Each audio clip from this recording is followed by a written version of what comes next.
We are continuing to look at the Beatitudes and specifically focused on the Beatitudes, not the entire Sermon on the Mount.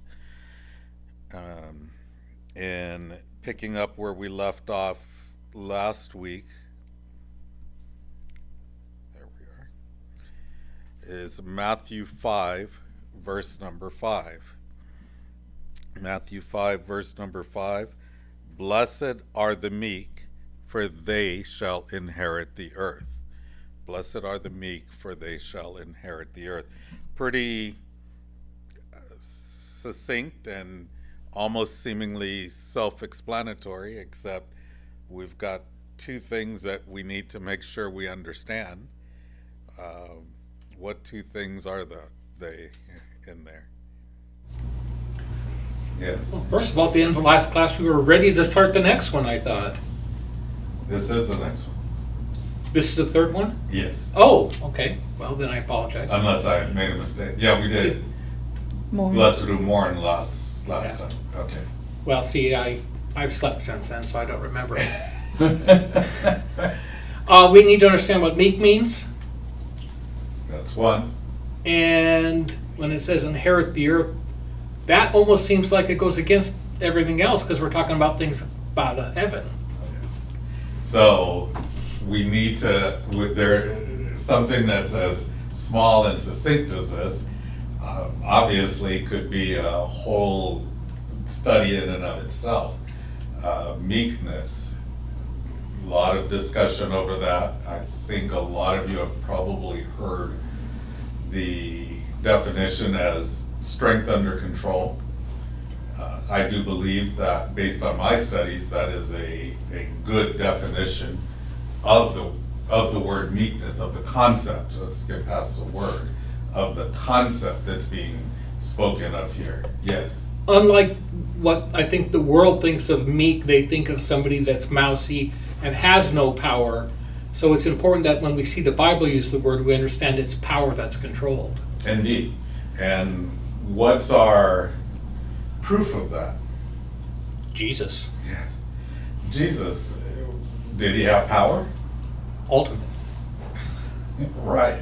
So it can't be a person who is powerless, but it does describe someone who's not lashing out at everything, constantly utilizing that power for their own gain. We would think if you have the power to overcome something, you would do so. If someone were persecuting you, just wipe them out. That's what the action movies would have you do, right? That would be the proper use of power in our minds, from a fleshly perspective. But Jesus didn't do that. He allowed himself to actually go to death because there was purpose behind it. There was a reason for it. And so rather than point to the idea that God's truths aren't true, he allowed himself to die for our sins. Now, he's not the only one that would exhibit meekness. We see the apostles when they're being beaten. They're not praying, God, wipe all of these people out. They are rejoicing for suffering for righteousness' sake. Now, suffering for righteousness' sake is not suffering just for the sake of suffering, just because somebody's going to do evil. There was a purpose behind it, and that's the control aspect of it. Does that make sense? Yes. I have an offshoot question, and you can address it later. Jesus says, turn the other cheek, and we hear this often, the suffering for righteousness' sake. If somebody's abusing you for something that's non-related to religion, is that a completely different thing? Can you then fight back and assert yourself because it's not for religion? Or does that turn your other cheek apply to everything in your life? So, it's a good question, and I am going to do a class on turn the other cheek specifically. Okay, So why don't we address it there? that's fine. Mainly because I'm trying to deal with some of the teachings of Jesus, but also some that sometimes are misunderstood or are a little bit more complex. That is definitely one of them. So let's actually, because I'm sure that's going to generate a lot of discussion and maybe even debate. So let's deal with that a little bit later. That will be the very next class, assuming this class doesn't go for weeks and weeks and weeks. All right, is that fair enough? Yeah, I thought it was too big a question for the, Yeah, but it's good. It's good.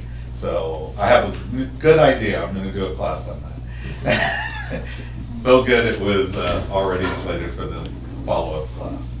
All right, so this idea of strength under control is the meekness. It begins with submitting to God. That is, we have the ability to say, I'm not going to do God's will. I'm not going to obey the gospel. I'm not going to follow his word. We have that within our power. So the very first place to exhibit meekness would be in our submission to God's will. It begins there. If we're not willing to do that, it doesn't even matter. But it continues in our treatment toward others. And I struggled with the right word to utilize here because sometimes every word I could come up with sometimes is can conjure up the wrong idea. The idea of gentleness, yes. are you talking about the word others here? No, gentleness. Okay. Yeah, specifically gentleness, but how we treat others and the idea of gently treating someone else doesn't mean the idea that, look, you never can disagree with what they have to say or things of that nature. However, it's really just meant to be the opposite of harshly treating people. There's very little room for treating people with harshness. We are to treat one another in a kind manner. Yes? Yeah, I think gentleness doesn't encapsulate it completely, because if somebody's doing something wrong and you need to rebuke them, that's the right thing to do. But it's hard to put that under gentleness, isn't it? But it is. It is supposed to be handled in meekness, considering yourself. So thank you. It's a good example of where I struggle with this, because it doesn't conjure up the right idea. And if anyone wants to throw out a better word there, I'll accept it. I substituted and just figured we'll talk about it. But how we treat others is also encompassed in that. And that can be sometimes one of the most difficult things, especially in the midst of disagreement. We are going to disagree with one another at times, and we are going to have to address that properly. But we should do it in a manner of love. Yes. I always saw the meekness thing as in opposition to a confrontation type situation. Either somebody outside the word or somebody in the word doing something wrong. Why would you have to control yourself if it's with somebody that's doing the right thing and you love them and everything like that? Do you see it that way, or do you see it more all-encompassing? It is all-encompassing, but it's going to manifest obviously most directly in situations where there's some sort of conflict. But that conflict can be with yourself and how you handle your power, even in situations that don't involve others. The idea of meekness.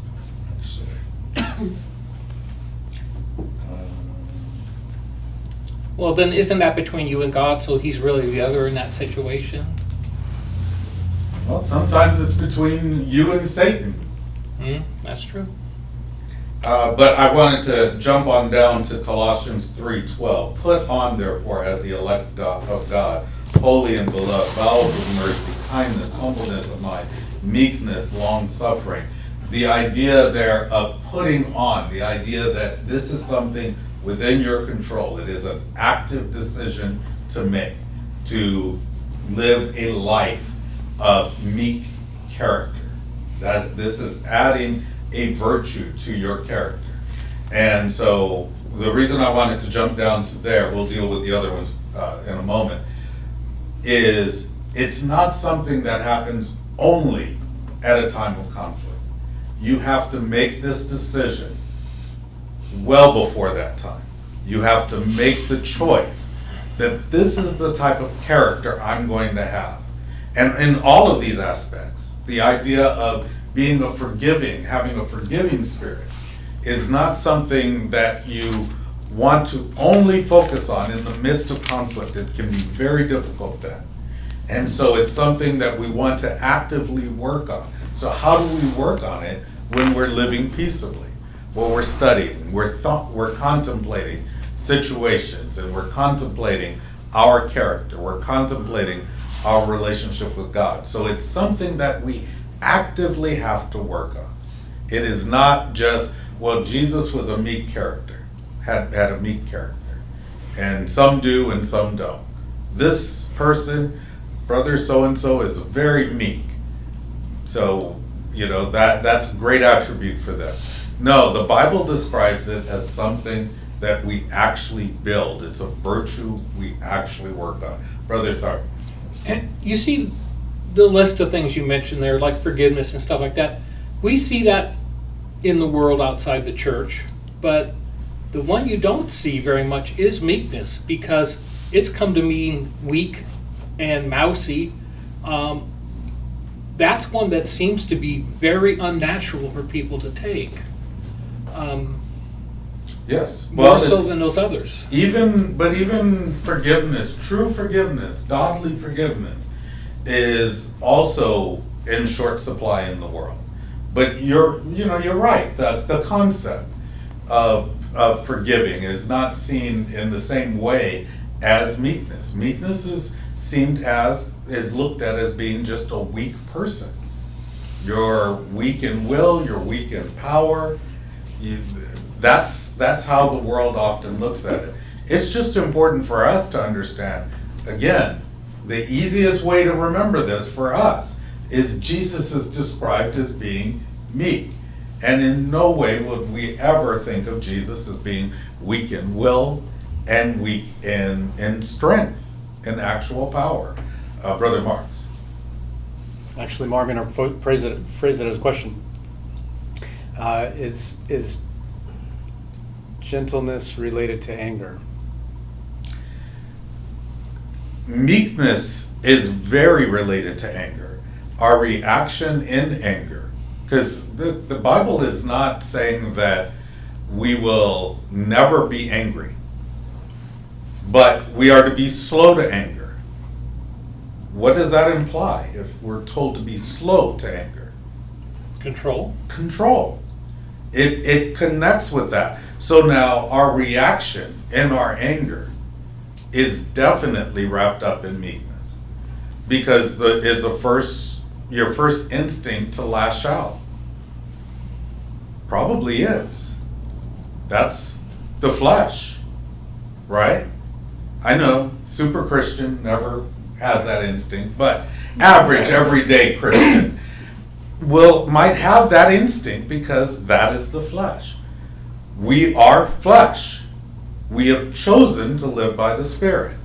And so we overcome those baser impulses by living by the Spirit. So we don't go just with that natural inclination. So that's how I see it connected with the anger, especially the control aspect. What you do in anger. And that's something that you have to work on. If we're honest with ourselves. Again, I'm interested in, if we're going to have Bible classes and discussions, let's just be honest. These things are not easy. Yes? So I'm flipping around the chapter, so verse 22. Which? Which chapter are you looking at? Chapter 5? Oh, Matthew. Matthew. Okay.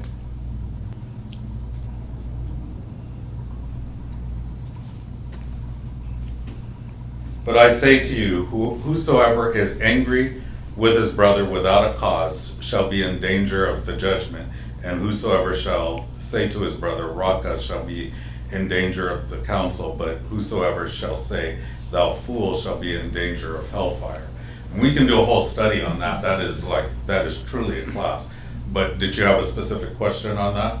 Is it related to the anger? Just related to gentleness. Okay, he says, whosoever is angry with his brother without a cause.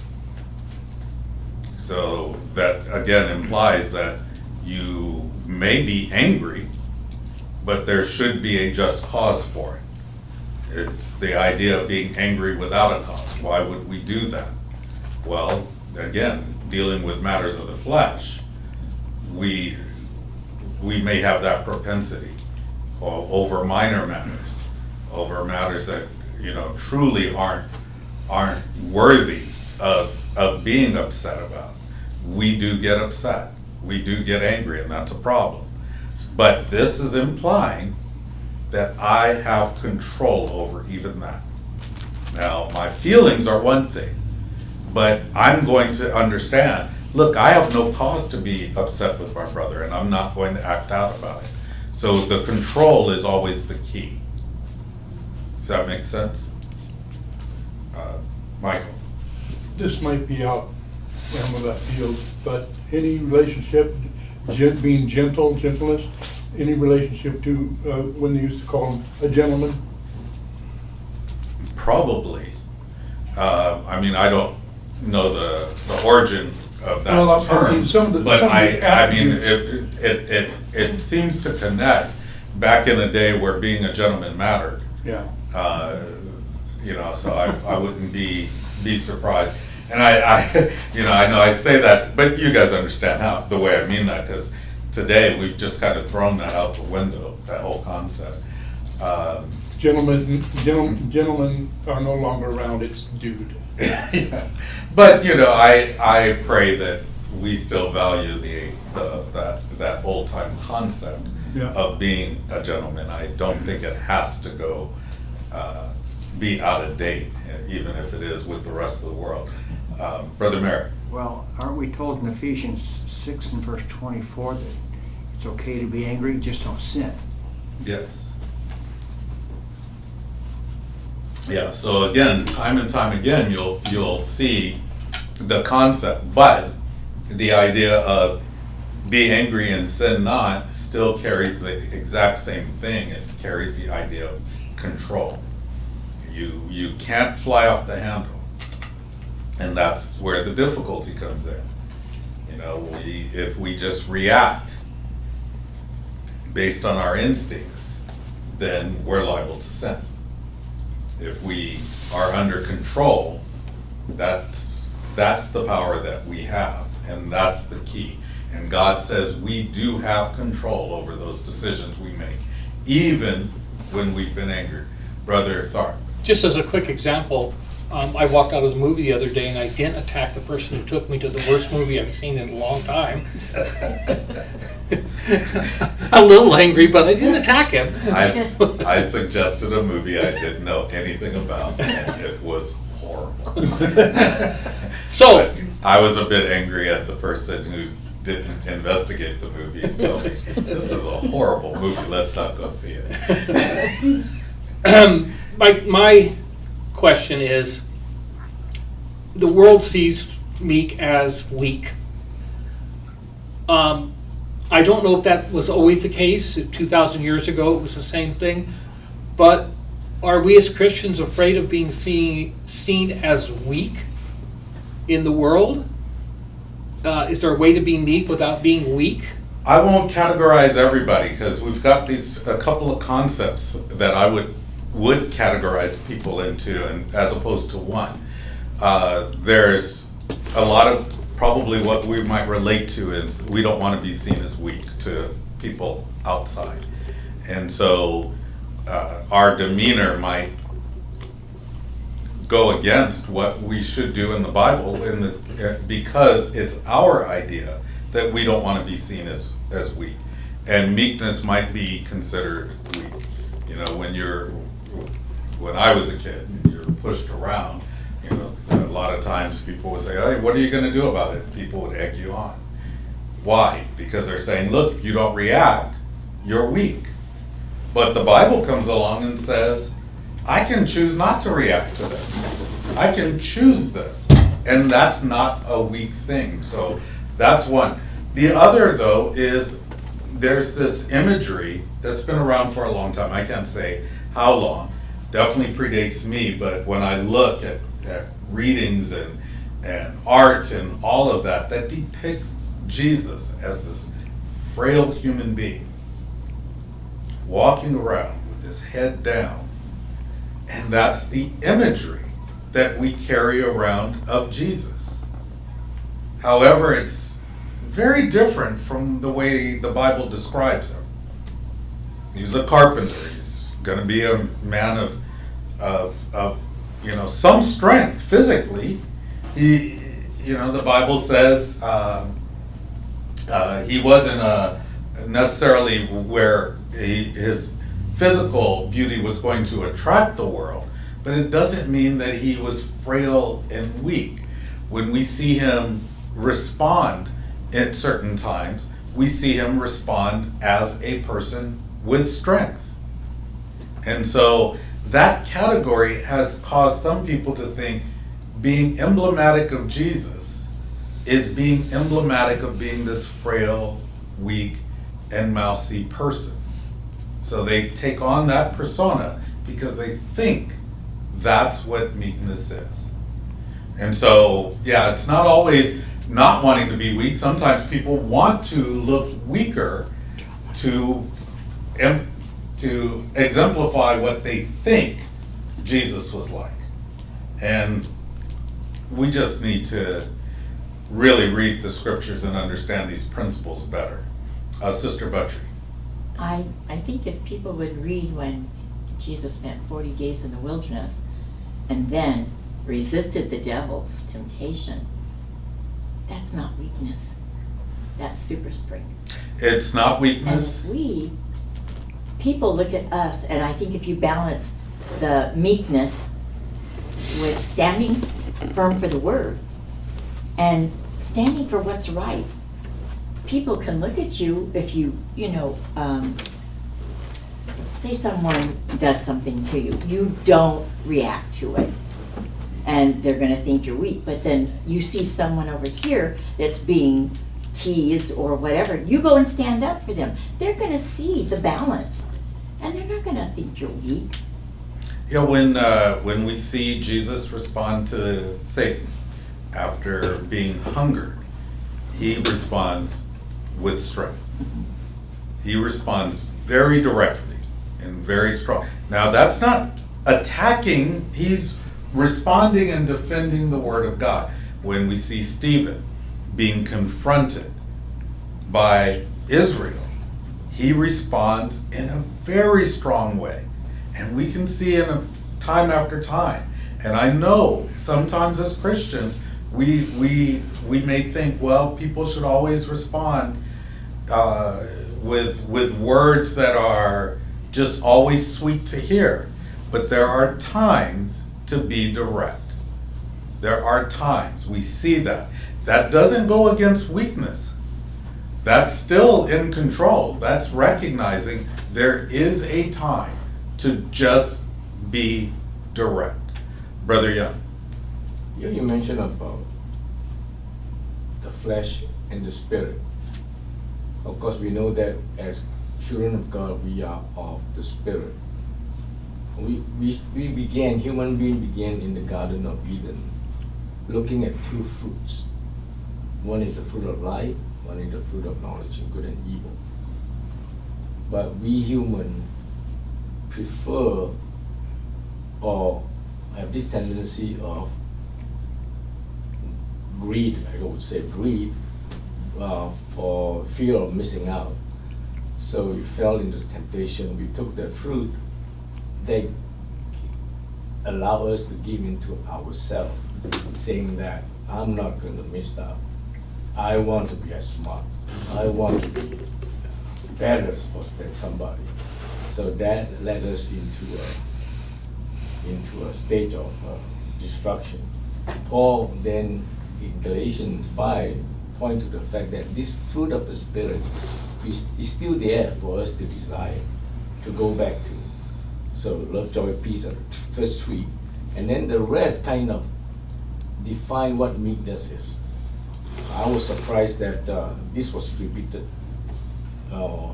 in the fruit of the Spirit. Kindness, gentleness, and goodness. I say, why not any one of the three embody all these good virtues? Why have to be repeated like kindness, goodness, and gentleness? Because perseverance and faithfulness is part of it.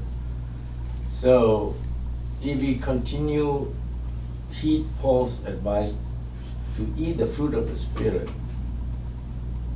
we will definitely inherit the earth. We will definitely go back into a certain extent to the Garden of Eden and enjoy this earth.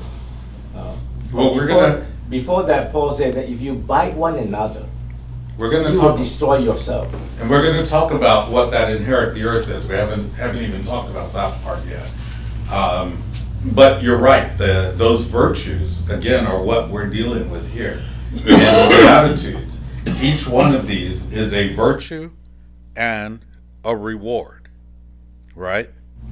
A virtue and a reward. And it definitely goes back to the same thing with the fruit of the Spirit, because what are we dealing with there? We're dealing with virtues. So God is telling us here to work on these virtues, and there is a resulting reward for it. Now, let's look at that reward. You mentioned the inheriting the earth in Psalm 37:11, but the meek shall inherit the earth and shall delight themselves in the abundance of peace. So there's the understanding that we're going to inherit this physical earth. Could that be what we're talking about here? Yes. Well, you could, and I don't know if this is what we're talking about, but you could say that a person who knows how to peaceably live with other people has inherited a better life on this earth. They're not killed because of violence, and they get along better. But I don't think that's what it's saying here. And it's not. And you know, again, we've talked about this. There are benefits to carrying out God's word here. We know that. And so I don't want to exclude those benefits at all, but what's being directly talked about? Allow me to jump forward to verse number 12. Rejoice and be exceeding glad, for great is your reward in heaven. So we've been talking about virtue, reward. Virtue, reward. Where is that reward? Oh, in heaven. Okay. It's in heaven. And it's an important thing to understand, because some might read this as Christ saying, well, if I just do this one thing, I'll get just this one portion. But if your reward is in heaven and you're not in heaven, right? Every one of us are to lay up rewards and treasure in store in heaven. And if we're not in heaven, that's going to be a problem. So the conclusion of all of this is all of these that we're talking about is referencing heaven. Yes. A spiritual thing, because it also says, what good does it do if you gain the whole world and lose your soul? So inheriting the earth, the physical earth, isn't good enough. So it has to be talking about some spiritual aspect. It's just worded funny saying inherited the earth. It would be if it weren't for the fact that in the Old Testament we talk about the new earth. And in the New Testament we talk about the new earth. And in both cases we're talking about heaven. That's what we're talking about. Now I know it's become popular. The kingdom or heaven? We're talking about heaven. Okay. We're talking about actual heaven, the new earth. Is not the kingdom. I know, because sometimes we try to fit Revelation into a certain pattern, But again, go right back to the Old Testament talking about the new earth. The same idea.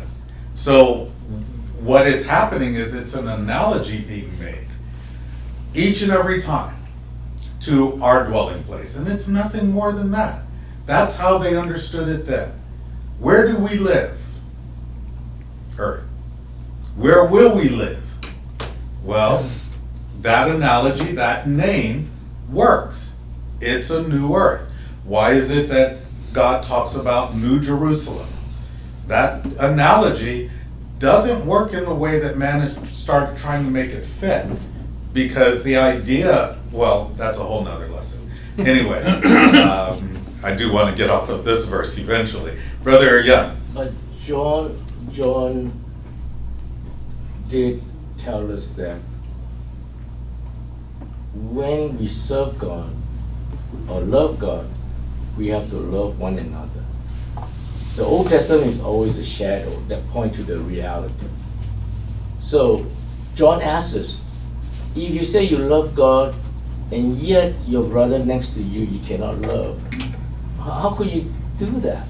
Yeah. No. So when we are on earth, we should feel this love already. Because it already has begun. Well, So this is our earth. And point number 3 that's why I mentioned that. In point number 3, this idea of meekness has everything to do with how we treat one another, how we treat our fellow man. So while we're living here is what he's talking about. He's addressing us now. So you're absolutely right. This is connected with how we treat our fellow man. All of these are treated with the now, but they're all looking forward to a reward in heaven. Too many people are looking at things as a reward now. Again, you talk about this prosperity gospel, and that's what that's talking about. I do this now, and I'll have gold, I'll have a plane, I'll have a fancy car. Why would we be stacking up those types of treasures? That's not what God is talking about. So we just completely ignore the point.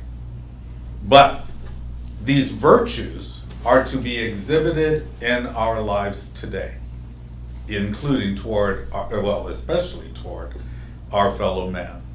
As Brother Tharp had already pointed out, the true manifestation of this, of meekness, is going to be seen between your interaction between you and your fellow man. You're going to work on it regularly, but it's going to be seen and manifest between those interactions, Brother Young. So when you talk about reward, it's something that you have not gotten yet. And I struggle with that because I believe that I am receiving the reward right now because of the love you showed to me, and I hope that I will reciprocate the same love to every one of you here. So if we're not doing it now or having this reward, my struggle is how am I going to live in heaven if I cannot live peacefully with anyone of you? Again, you're confusing the reward with the action, the virtue. That's what's going on. So I'm talking about the reward is in heaven. Now, if you're struggling with that, again, great is your reward in heaven. You're struggling with the words of Christ. That's where the reward is. We lay by our treasure in store. Now, I've already mentioned we gain benefit here. But what you're talking about there, you're saying, well, how can we live in heaven if we can't live peaceably with one another? That's true. But again, that's the virtue. We exhibit the virtue now. The reward is in heaven.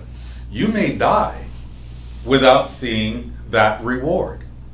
You may live your whole life without seeing the reward part, but you still must exhibit the virtue. Did God then fail in his promise? Absolutely not. Great is your reward in heaven. So it's the reward part that I'm talking about that Jesus references is in heaven, not how we're to live now. We are to live this way right now. Brother Thorne. Well, one, I would dispute the word that you might live your whole life before you definitely will live your whole life before you see the reward, because the reward is in heaven. And Eddie is talking about seeing part of the reward now. I think we're just talking semantics there, because if that was the reward, are you fine without what comes in heaven? No, you want what comes in heaven. So it's a benefit, and you can call it an earthly reward, but it's not the true reward which is in heaven. All right, I'm going to move on because I've already addressed all of this, and we're just kind of going in a circle. I'm going to move on. We've already addressed it, really. I'm going to move on. I think it is serious. You said pointing to heaven. Where is heaven? You're using heaven as a location. Okay, right now what you're doing is you're taking control of the class. And I didn't want to just call that out, but I don't want you to do that, please. It's okay to ask questions, but I need to be able to move the class forward. Okay. So I'm going to move the class forward. We can have a side discussion. I think everybody understands. It's interaction. It is. And then I decide when we're going to move forward. So if I decide we're going to move forward, let's please just go forward. It's just orderly. We've got to do things decently and in order. We can have a conversation afterward. Again, summing up, we see benefits here. Those can be considered rewards. I don't want to get into a semantic argument. The rewards that are being talked about in the virtue reward, specifically, he says, great is your reward in heaven. That's what's being talked about. That's what Jesus says. Now, if anyone has a challenge with that, let's discuss it. We can discuss it. But I don't want to just have a one-on-one discussion. We can have that one-on-one discussion at another point in time. All right. So moving on.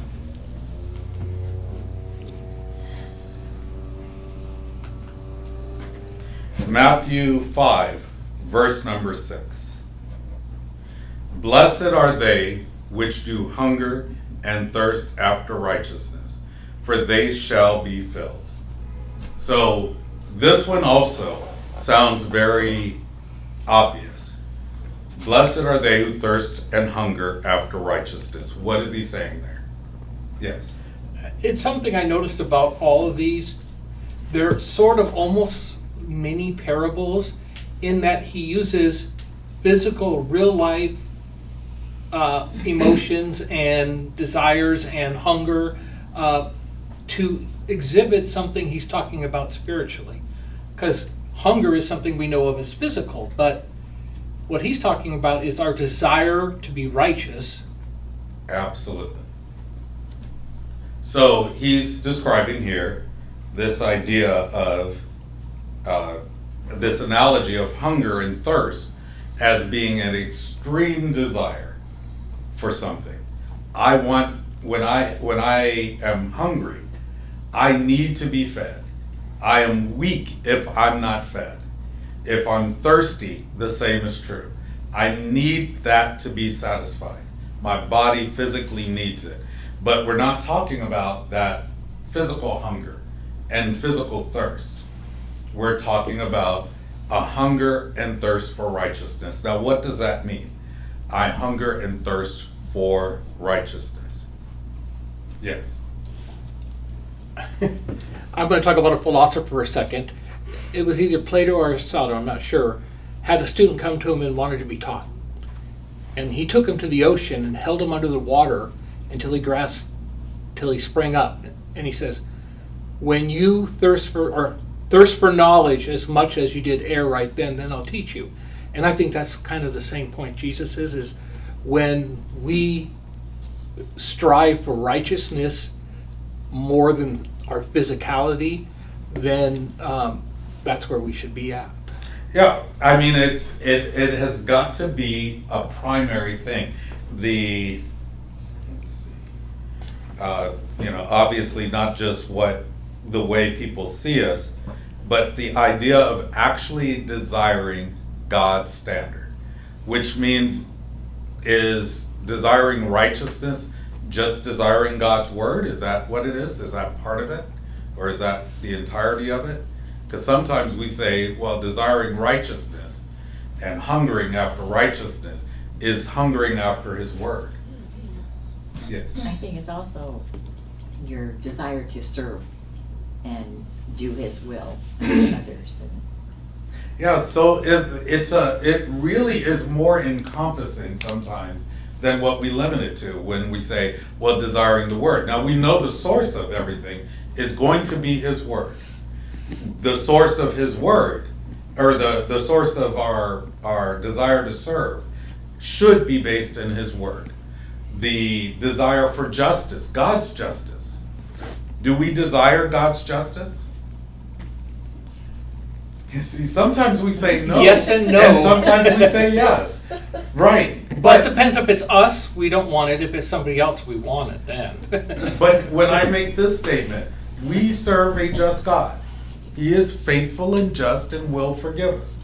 Do we want God's justice? Yes. Absolutely. What we don't want is that justice that condemns us.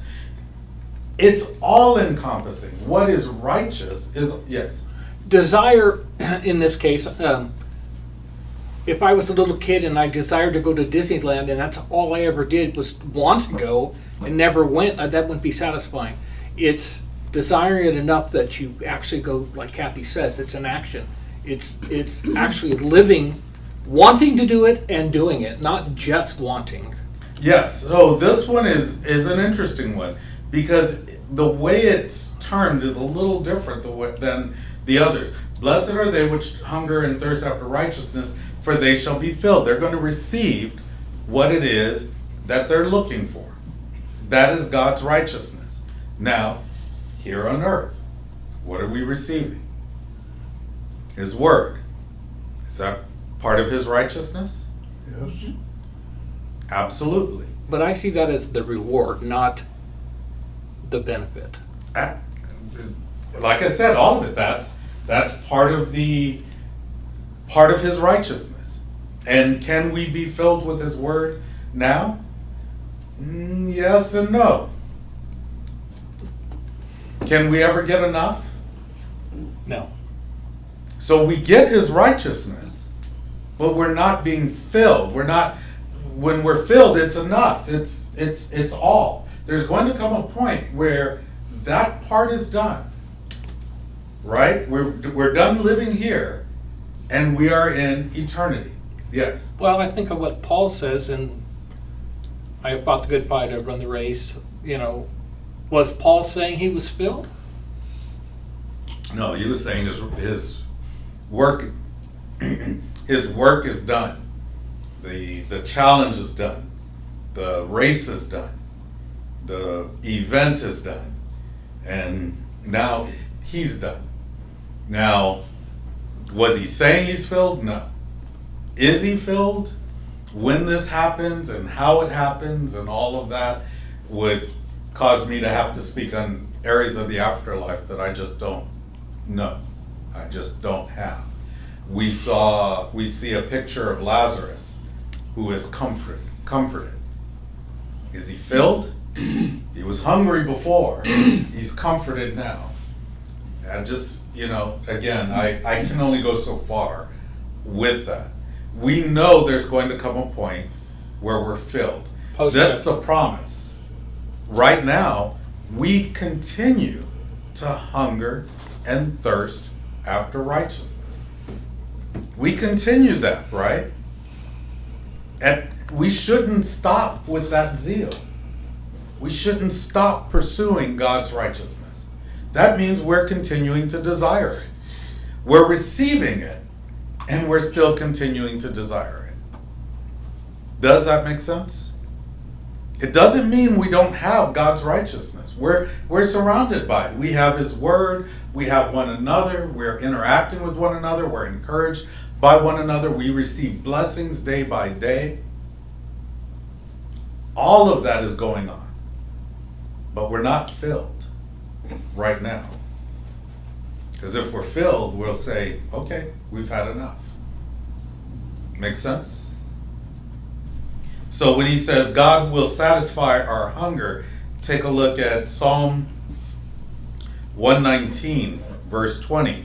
My soul breaketh for the longing that it hath unto thy judgments at all times. We long for everything that deals with God's righteousness. 1 Peter 2, verse 2, as newborn babes desire the sincere milk of the word, that you may grow thereby. So that idea of desiring the word is not foreign, but I just don't want us to think that's the entirety of the concept of God's righteousness. We see it exhibited through his word. We understand it through his word. But part of God's righteousness, isn't that how we live? Right? Yes. I would say definitely based on the first thing, longing for God's judgment. Would you really long for God's judgment unless you were living righteously? Right. Doesn't that encompass how we treat one another right now? I desire to be righteous with my fellow man. And I desire the same from my fellow man. Now, I can't base it on that, but I do desire that, right? Don't you want people to treat you in a righteous manner? Wouldn't it help make life a whole lot easier if the people you interact with were all righteous? According to God's standard, not according to self. So we desire that. In order for everyone around you to be righteous, you have to start where? That's right. We've got to start with me. I've got to behave in a righteous way with my fellow man. That's what I said. Dion should start with Dion. He yelled at me in class, so you know. But you know, the idea of righteousness is one of those things that sometimes we just see it as God's goodness or how we behave, or we see it as just the word, and it's all of the above. We desire everything godly, and we should have a very passionate desire for it. Do we have a longer song service, or? A little bit, and it is 10 minutes, so. You got 2 minutes, you decide. I'm gonna let you make the call. Okay, songs. What was that? Songs? Songs. Okay. I could cover it in 2 minutes. You have no Can't faith. even close in 2 minutes. Thank you for your. Even as a song leader, I control the tempo. Oh, no, we're not giving you authority to sing slow. Well, thank you for your attention. I did intend to get through 3 of them. We'll get through 3 of them one day, maybe.